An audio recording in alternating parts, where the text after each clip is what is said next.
तुम्हारे इतने सुंदर खत जीती, मेरे तसव्वुर से भी कहीं सुंदर, जिनका मैं सारी उम्र इंतज़ार करती रही, चाहे वह इंतज़ार केवल इंतज़ार ही रहा।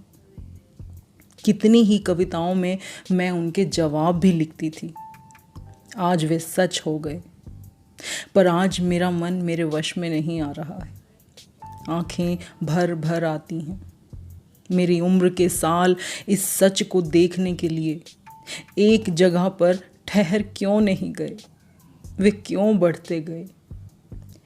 आज वे तुम्हारे साथ मेल नहीं खा रहे हैं। तुम मुझे उस जादुओं से भरी वादी में बुला रहे हो जहां मेरी उम्र लौट कर नहीं आती। उम्र दिल का साथ नहीं दे रही है। दिल उसी जगह पर ठहर गया है जहां ठहरने का तुमने उसे इशारा किया था। सच, उसके पैर वहीं रुके हुए हैं। पर आजकल मुझे लगता है एक एक दिन में कई कई बरस बीते जा रहे हैं और अपनी उम्र के इतने बरसों का बोझ मुझसे सहन नहीं हो रहा है। तुम्हारी अमृता, मेरे विश्वास, तुम्हारे मिलन ने मेरे कलम की चिंगारी को शोला बना दिया। कल नेपाल ने उसी कलमी आग का फूलों से सत्कार किया और मुझे जितने फूल मिले मैंने सारे के सारे तुम्हारी याद पर चढ़ा दिए। हिज्र की इस रात में कुछ रोशनी सी आ रही। मेरी इस कविता में तुम्हारी याद की बत्ती लपक लपक कर जल रही थी। रात को 11:30 बजे तक इसी रोशनी का जिक्र चलता रहा। साथ ही कितनी ही नेपाली, हिंदी, बंगाली कविताएं भी जगमग करती रहीं। एक फारसी का शेर भी था जिसका भाव था, रेगिस्तान में हम धूप से चमकती हुई रेत को पानी समझकर भागते हैं, धोखा खाते हैं, तड़पते हैं, पर लोग कहते हैं रेत रेत है, पानी नहीं बन सकती। और कुछ सयाने लोग उस रेत को पानी समझने की गलती नहीं करते। वे लोग सयाने होंगे, लेकिन मैं कहता हूँ जो रेत को पानी समझने की गलती नहीं करते उनकी प्यास में ही कोई कमी होगी। उनके होठों पर वह शिद्दत नहीं होगी। सच मेरे जीती, सच मेरे जीती, मुझे वह सयानापन नहीं चाहिए। मुझे अपनी प्यास मुबारक है, चाहे सारी उम्र वह मुझे रेगिस्तान में भटकाती रहे। मेरे जीती को, मेरे प्यास के छलावे को मेरी सारी याद पहुँचे। आशी। राही, तुम मुझे संध्या के समय क्यों मिले? जिंदगी का सफ़र ख़त्म होने वाला है। तुम्हें यदि मिलना था तो जिंदगी के दोपहर के समय मिलते।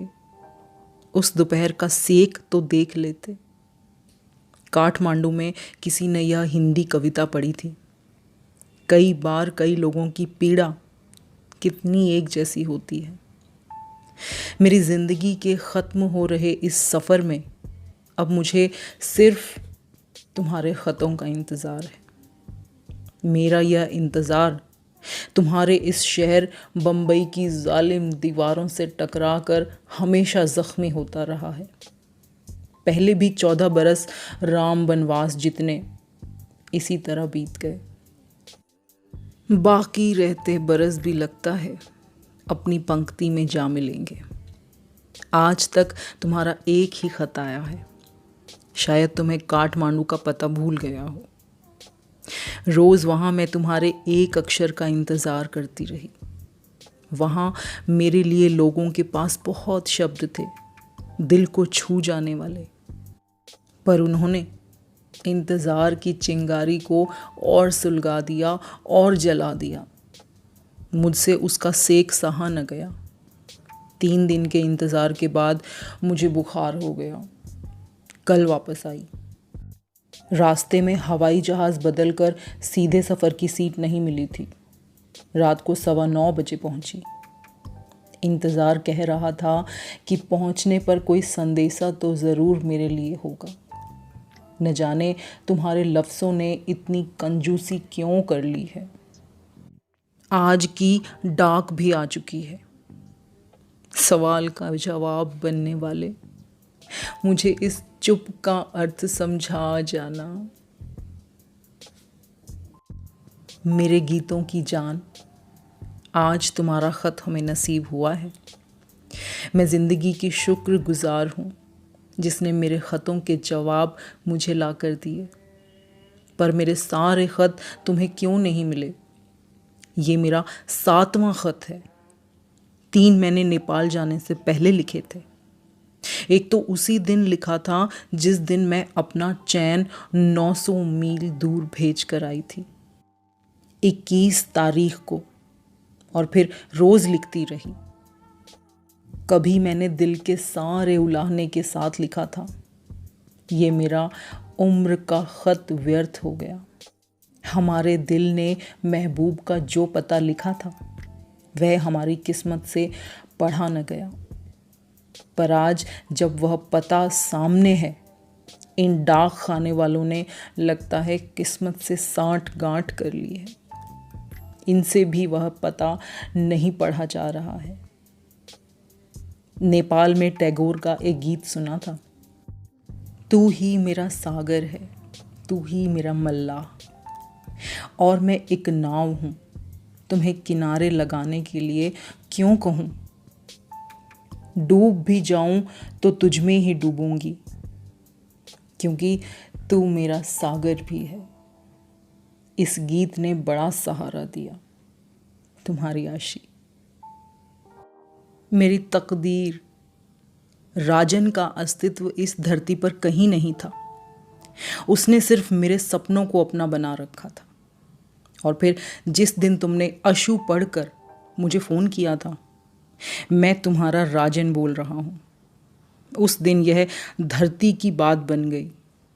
और फिर इस बात ने कर्म भी किया है, कहर भी। तुम्हारी नज़र ने मेरे ऊपर से बरसों का पड़ा हुआ कोहरा झाड़ दिया है। और आज जब मैं उस नज़र को 900 मील की दूरी पर भेज कर आई हूँ, एक कोहरा सा फिर मुझ पर पड़ता जा रहा है। यह नज़र जिन मजबूर हालातों में मुझसे बिछड़ी है, उसका एहसास भी मेरे पास है। और उसी के सहारे तुम्हारे विछोह के दिनों में पड़ने वाले कोहरे को मैं अपने ऊपर से झाड़ती रहूँगी। और जब मेरे सामने फिर तुम्हारी नज़र होगी, मेरे मन का रंग उसी तरह गुलाबी हो जाएगा। तुम्हारी बेगम।